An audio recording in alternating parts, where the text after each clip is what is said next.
सभी को नमस्कार। किसान भाइयों, कई बार ये चर्चा होती है और कई हमारे मित्रों ने भी ये सवाल किया है कि क्या कृषि का अर्थशास्त्र जो आजकल की जिंदगी का दौर देखते हैं कि जब कृषि को एक उत्तम कार्य मानते हुए हम लोग निकृष्ट कार्य मानने लगे तो सबसे ज़्यादा कमजोरी आई कि खेती जो है वो सबसे कमजोर आर्थिक स्थिति का कार्य है। तो क्या वास्तव में ऐसा ही है कि खेती की आर्थिक स्थिति बहुत कमजोर है, खेती में पैसा नहीं है, या खेती का अर्थशास्त्र कमजोर है? ये बहुत सारे सवाल हमारे कई साथियों ने हमारे सामने रखे भी और हम भी एक लंबे समय से इसी पर अभ्यास करते रहे। यदि कृषि का अर्थशास्त्र ही कमजोर होगा तो फिर वो धरती पर कौन सी चीजें हैं जिनका अर्थशास्त्र ठीक होगा? जहाँ एक दाने से गुणात्मक रूप में अनेक दाने पैदा होते हों वहाँ तो अर्थशास्त्र कमजोर है, और जहाँ हम मशीन से कोई भी उद्योग करते हैं वहाँ पर हर जगह एक घटत होती है, एक कमजोरी आती है, लेकिन फिर भी कंपनियां मालामाल होती हैं। तो ये सारी चीज प्रकृति की व्यवस्था के विरोध में मानव के द्वारा किए गए कार्यकलाप हैं, या प्रकृति में कोई ऐसा नियम है? तो साथियों, मैं आपको यहाँ स्पष्ट करना चाहता हूँ कि प्रकृति का नियम ही लाभ नहीं है, समृद्धि है। लाभ से बहुत बड़ी चीज है। जिस दिन मानव जाति समृद्धि का अनुभव कर लेगी, धरती का अपराध खत्म हो जाएगा। ये बहुत छोटी बात नहीं है, बहुत बड़ी बात है, क्योंकि अभी तक हमने नाना प्रकार से अर्थशास्त्र को अपनी दृष्टि से बनाने की कोशिश की है। जब भी दुनिया में कभी भी वस्तु को लेन देन की बात आई तो वस्तु की लेन देन के पीछे कितना श्रम लगा, कितना समय लगा, इन सब चीज का आकलन मनुष्य ने किया है। लेकिन उस वस्तु का उपयोग क्या है, उसका प्रकृति की व्यवस्था के साथ उसका क्या लेन देन है, वो बहुत सारी ऐसी चीजें हैं जिसकी अनदेखी रही है। तो आज का जो विषय है वो बड़ा गंभीर है। इस समय जैविक खेती को लेकर तो लोग साफ साफ बोलने लगते हैं कि जैविक खेती तो जीने के लिए जीवन शैली है, इसमें तो आदमी को बस केवल ये जीने के लिए खेती होती है। अरे साथियों, जीने को भी नहीं जानते हम लोग, अर्थशास्त्र को भी नहीं जानते हम लोग, तो हम कुछ भी बोलते रहेंगे। हमने अपनी जिंदगी में देखा कि दुनिया के जितने भी अर्थशास्त्र हैं उन सबसे ज्यादा बड़ा अर्थशास्त्र यदि है तो वो प्रकृति की व्यवस्था में जीकर देखें। आप चाहे मधुमक्खी पालन करके देखें, चाहे आप गौ पालन करके देखें, चाहे आप खेती करके देखें, चाहे आप कोई भी प्रकृति से जुड़ा हुआ कोई कार्यक्रम करके देखें, साथियों उससे ज्यादा पैसा आपको कहीं नहीं मिलेगा। ये पैसे का जो मुद्दा है ये समृद्धि के अर्थ में है, सम्मान के अर्थ में है, और इसमें कहीं ऐसा कोई घुमा फिरा कर बात नहीं कही जा रही है कि ये कहीं ना कहीं कमजोर विषय को हम बड़ा ताकतवर सिद्ध करना चाहते हैं। ऐसा नहीं है। साफ साफ बात इतनी है कि दो मैं उदाहरण देना चाहता हूं आपको। जब हम खेती में इन सब चीजों को जांचते रहे तो ये सारी बात हमारे सामने भी आती थी कि खेती में कोई पैसा नहीं निकलता है, खेती पैसे के लिए नहीं की जा सकती, खेती तो जीने के लिए, अपने उत्पादन करो, खाओ पियो और परिवार में रहो। लेकिन समाज के सवाल उठते थे कि समाज गति कैसे पूरी होगी, बच्चों की शादी होनी है और समाज के साथ जीने के लिए जितने भी रीति रिवाजों का निर्वाह करना है वो सब पूरा कैसे होगा। तो इन सब बातों पर जो आकलन करते हुए जब हम आगे बढ़े तो हम लोगों ने फिर हमने आपको पहले बताया भी था कि 1987 में सबसे पहले हमारा मनी आधुनिक रासायनिक खेती है उससे जो उबा था, उसका कारण यही था कि हमने 1987 में इसका ऑडिट किया। ऑडिट करने पर पाया कि सारी लागत, बिक्री, बाजार, अधिकार, प्रोसेसिंग, कीमत, सब कुछ जो है वो बाजार का खेल है। तब ये पता लगा खेती का अर्थशास्त्र कमजोर नहीं है। हमने जो अर्थशास्त्र लागू किया है, हमने दुनिया की नकल करते हुए जिस अर्थशास्त्र को अपनाया है, उस अर्थशास्त्र में कहीं ना कहीं बड़ी कमजोरी है। जो अर्थशास्त्र हमको बहुत धीरे से बहुत कमजोर, गरीब बनाता है, और उस अर्थशास्त्र का नाम है आधुनिक अर्थशास्त्र। क्या कहता है आधुनिक अर्थशास्त्र में? लाभ बराबर हानि, कम देना ज्यादा लेना, अर्थात आपको लाभ जब ही होगा जब किसी को आप हानि पहुंचाएंगे। प्रकृति में तो ऐसा कोई नियम है नहीं, तो फिर क्या करें? इसको समझने के लिए जब हमने प्रचलित अर्थशास्त्र के सभी तंत्रों को, कि यहाँ की तकनीकी, यहाँ का विज्ञान, यहाँ की प्रौद्योगिकी, यहाँ की अभियांत्रिकी की, यहाँ का व्यापार तंत्र, यहाँ का राजनीति तंत्र, यहाँ का धर्म तंत्र, जो भी सारी चीज़ें हैं, उन्होंने किस प्रकार से इस आधुनिकवाद को स्वीकार किया है, इस पर जब विश्लेषण किया, इसकी समीक्षा की, तो ये पाया कि मानव जाति अभी शब्द के बदले शब्द और ज़्यादा से ज़्यादा गणित तक पहुँची है। शब्द से किसी वस्तु का अर्थ और वस्तु क्या है अपने मौलिक स्वरूप में, और इस प्रकृति की व्यवस्था में वस्तु किस प्रकार से निश्चित है, इस पर मानव का ध्यान नहीं गया। इसलिए भाषाओं को बदल बदल कर ही हम अपने को छोटा बड़ा कर लेते हैं। किसी ने अंग्रेजी बोला बड़ा आदमी हो गया, कोई हिंदी बोलता है छोटा आदमी हो गया, कोई हिंदी अपनी लोकल बोलता है तो और छोटा आदमी हो गया। तो हमारे जो मान्यताओं का जो सिलसिला है वो बहुत ही भयानक है। हम आदमी को नहीं देखते, आदमी की भाषा को देखते हैं, आदमी के लिबास को देखते हैं, लेकिन आदमी नहीं देखते। ऐसे ही प्रकृति की वास्तविकताओं को हमने नहीं देखा। हमने जो मान रखा है, मानी हुई दृष्टि से हमने प्रकृति को देखा है। मानी हुई दृष्टि से प्रकृति को देखेंगे साथियों, प्रकृति नहीं दिखेगी, चाहे हम कितने ही चिल्लाते रहें। जैसी दृष्टि वैसी सृष्टि। हमारी दृष्टि मतलब हमारे देखने से सृष्टि में परिवर्तन नहीं होता। हम उसका अनुमान लगा सकते हैं, उसका कोई अनर्थ कर लेते हैं, गलत अर्थ लगा सकते हैं। एक ही सिक्के के दो पहलू होते हैं, ऐसा होता नहीं, सिक्के का अर्थ एक ही होता है। तो ये जो मॉडल हमने बनाए हैं कि हम कभी वास्तविकताओं को सिक्के से उदाहरण देंगे, कभी हम उसको किसी अन्य वस्तु से उदाहरण देंगे, और उदाहरण देकर हम अपनी मनमानी को पुष्ट करना चाहते हैं, इससे कोई रास्ता तो निकलेगा नहीं। मैंने लंबे समय के बाद में खेती करते हुए जब ये सारी चीज़ें सामने आई कि व्यापारवादी कृषि के कारण बहुत बड़ा नुकसान किसानों को होगा, गांव को होगा, तभी से हमने एक विश्लेषण किया था, और उस विश्लेषण को फिर मैं आपके सामने रखता हूँ। आप इस पर विचार करिए साथियों। 1 किलो गेहूँ यदि हम मशीन में डालते हैं और दलिया, आटा, सूजी, मैदा कुछ बनाना चाहते हैं, जिसको बोलते हैं प्रोसेसिंग करना चाहते हैं, तो इसके करने के लिए हमको मशीन भी लेनी है, लाइसेंस भी लेने हैं, हमको मशीन भी घिसेगी, हमको उसमें लेबर भी खर्च होगा, बिजली भी खर्च होगी, हमारा पैकेजिंग पर भी खर्च होगा, विज्ञापन पर खर्च होगा, मार्केटिंग पर भी खर्च होगा। लेकिन इन सब के खर्चे होते हुए भी कच्चे माल से तैयार माल भी कम हुआ और खर्चे भी हुए, और हमारी बैलेंस शीट लाभ में चली गई। एक तो ये गणित है, ये अर्थशास्त्र है। मैं अर्थशास्त्र की चर्चा कर रहा हूँ आपके सामने। सब जगह घाटा होते हुए भी हमारी बैलेंस शीट कहाँ चली गई? मुनाफे में चली गई। क्यों? क्योंकि हमारे पास अधिकार है, हम 2 रुपए की सामान को 200 रुपए में बेच सकते हैं, लेकिन ये किसान के पास नहीं है। तो किसान के साथ क्या हुआ? किसान के साथ ये हुआ कि किसान ने 1 किलो गेहूं जमीन में डाला और 100 किलो गेहूं पैदा किए। न जमीन में कोई कमजोरी आती है, किसान का भी श्रम खर्च होता है, समझ खर्च होती है, और कोई अलग से लाइसेंस लेने की जरूरत नहीं, विज्ञापन करने की जरूरत नहीं। तो अलग से कोई खर्च ना करने के कारण भी हम 1 किलो से 100 किलो पैदा करते रहे, हमारी परंपराएं पैदा करती रहीं। लेकिन वो क्या घटना घटी है कि जो 1 किलो से 100 किलो पैदा करने वाला तो गरीब हो गया, कर्जदार हो गया, गांव उजड़ गए, गांव में रोजगार नहीं है। और जहां पर हम देख रहे हैं कि 1 किलो गेहूं से दलिया बनाया जाता है, गेहूं बनाया जाता है, बिस्कुट बनाया जाता है, वो कंपनी मानावाल हो गई। ये कृत्रिम अर्थशास्त्र है।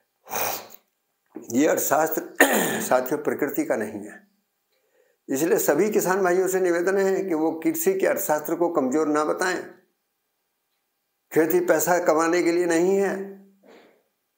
आपके पास यदि अधिकार आ जाए, क्योंकि हमने उस टेबल में बताया था कि जब हम अपने सामान को बेचने जाते हैं तो हमको मिलता है MSP, मिनिमम सपोर्ट प्राइस, और जब हम बाजार से अपने ही सामान से तैयार उत्पाद खरीदने जाते हैं तो हमको देना पड़ता है MRP, मैक्सिमम रिटेल प्राइस।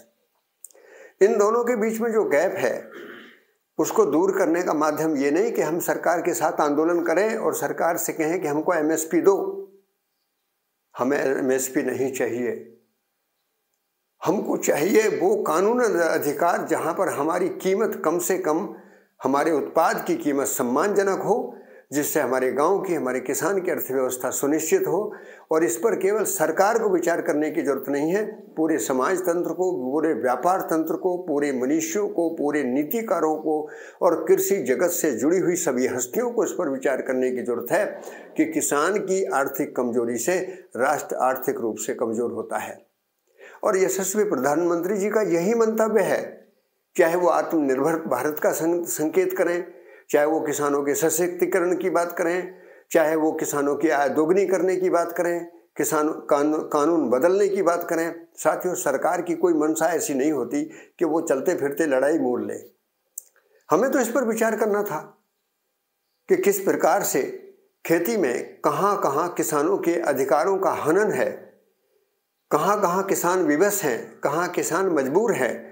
यदि आपके हृदय में किसानों के प्रति संवेदना है तो राष्ट्र में इस प्रकार का एक गहरा चिंतन होने की जरूरत है। आज दीपावली के दिन हमने इस बात को आपके सामने इसलिए रखा कि दीपावली लक्ष्मी का पर्व है, आर्थिक समृद्धि का पर्व है। आर्थिक समृद्धि के प्रति, किसानों के प्रति जो संवेदना है वो, उससे हम अपने मन की बात को छुपा नहीं सकते। पूरी धरती पर एक वर्ग ऐसा है कि जो रात दिन मेहनत करता है, जिसके पसीने की कमाई सारा संसार खाता है, जिसको हम अन्नदाता भी कहते हैं। आज उसकी स्थिति परिस्थिति क्या है इसका भी कोई मूल्यांकन नहीं है। भ्रष्टाचार के बारे में तो मैं जिक्र नहीं करूंगा, चाहे कितनी भी योजना सरकार चलाए, अंततः वो किसानों के हाथ में कैसे पहुंच रही हैं उनको सब भली भांति आप लोग जानते हैं। लेकिन कहीं ना कहीं आज इस पर्व पर हमारे हृदय में कोई ऐसी संकल्पना जरूर जगे और हम एक दाने से अनेक दाने पैदा करने वाले किसान को यदि हम समृद्ध कर सकें, भारत को आत्मनिर्भर बना सकें, दुनिया में वसुधैव कुटुंबकम का जो हमारा सपना है वो आर्थिक समृद्धि के साथ में पूरा हो। हमने देखा कि हमारी उत्तर प्रदेश सरकार भी इसी कार्यक्रम के पीछे लगी है कि हम कैसे अपनी आमदनी को बढ़ाएं, कैसे हम अपने इकोनॉमी को बढ़ाएं। तो साथियों, आज का जो सबसे बड़ा विषय है वो केवल इकोलॉजी और इकोनॉमी का विषय नहीं है, वो फार्मर और इकोनॉमी का विषय है।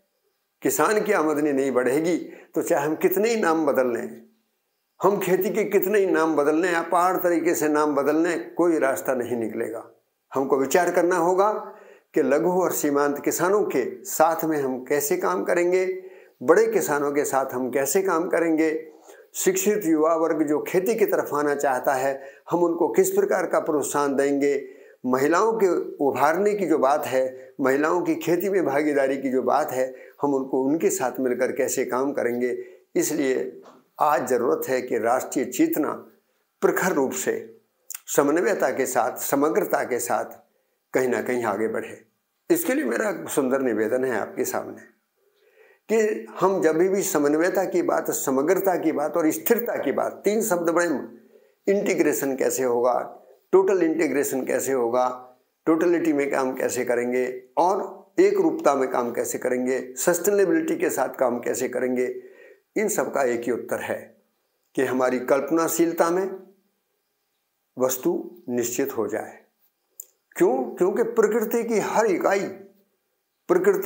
इकाई देख लीजिए, चींटी से हाथी देख लीजिए, एक घास के तिनके से लेकर छोटे छोटे पौधे से लेकर बड़ी बड़ी वनस्पतियों को देख लीजिए, मिट्टी, पत्थर, मणि, धातु और जो भी आपको हवा पानी दिखता है सबको देख लीजिए, सबका आचरण निश्चित है, सब वास्तविकता के रूप में निश्चित है।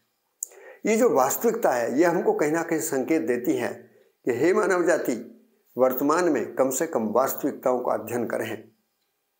मैं मध्यस्थ दर्शन सहस्तित्ववाद के प्रकाश में पूज्य बाबा जी श्री अग्रराज नागराज जी के जो संरक्षण में 15-16 वर्ष तक हम लोगों ने इस बात का गहराई से अध्ययन किया कि प्रकृति की एक एक वस्तु में व्यवस्था है और वो समग्र व्यवस्था में भागीदार है। यदि ये सच्चाई मानव जाति को गले उतरती है, सहस्तित्व का ये सूत्र रूप यदि मानव जाति को गले उतरता है, तो मानव जाति की चिरकाल से जो वैचारिक बंधनों में फंसी हुई मान्यताएं हैं, अधूरापन है जो हमको कहीं ना कहीं पीड़ा देता है, प्रतिक्रियाएं आती हैं, विरोध खड़े होते हैं, मानव जाति उससे मुक्त होगी।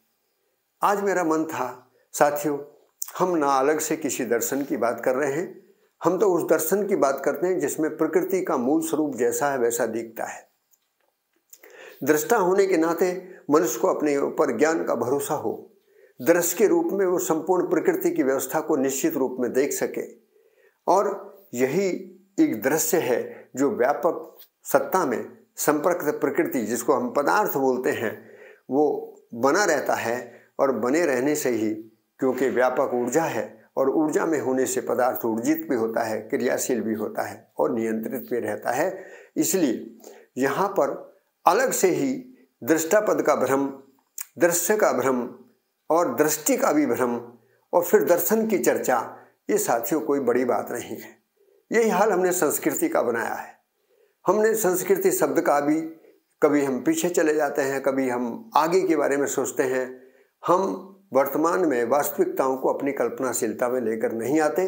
साथियों, हमें इतिहास में जाने की जरूरत नहीं, इतिहास की प्रेरणा से ही हम यहाँ खड़े हैं। इसलिए महापुरुषों के प्रति कृतज्ञ हैं।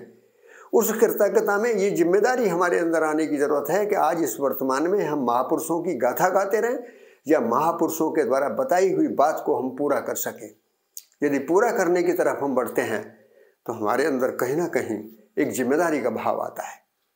इस जिम्मेदारी के भाव के साथ में इस पर्व पर मैं एक किसान होने के नाते और परिवार, समाज और प्रकृति की व्यवस्था को समझकर जीने के नाते मैं आपको इस संदेश देना चाहूँगा कि प्रकृति की एक एक इकाई में व्यवस्था है और वो समग्र व्यवस्था में भागीदार है। यही सहअस्तित्व है। ये सहअस्तित्व नित्य प्रभावी है, नित्य वर्तमान है। हमको इस पर अपनी कल्पनाशीलता के आकार में ही इस पर चर्चा करने की जरूरत है।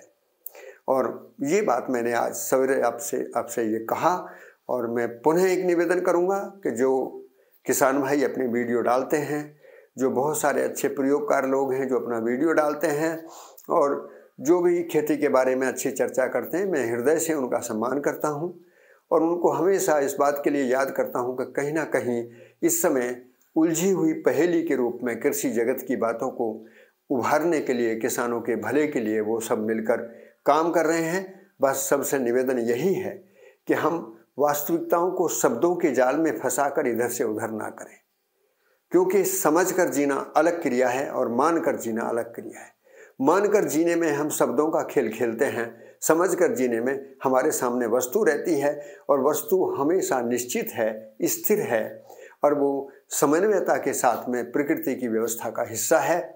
आप इस पर ध्यान देंगे, इस ओर ध्यान देते हुए कोई मन की बात होगी तो ज़रूर वीडियो डालकर या कोई संकेत देकर या फ़ोन कर हमको ज़रूर बताएंगे, ताकि मैं भी अपने विचार, व्यवहार और कार्य में शोध करते हुए मित्र भाव से आगे साथ बढ़ सकें और हम सभी मिलकर अपने देश को गौरवशाली बनाएं, समृद्धशाली बनाएं और अपनी जो गांव की जो कमज़ोर स्थिति है इसको कैसे हम उभार सकें। इसी प्रयास के लिए आज सभी को हृदय से बहुत बहुत शुभकामनाएं।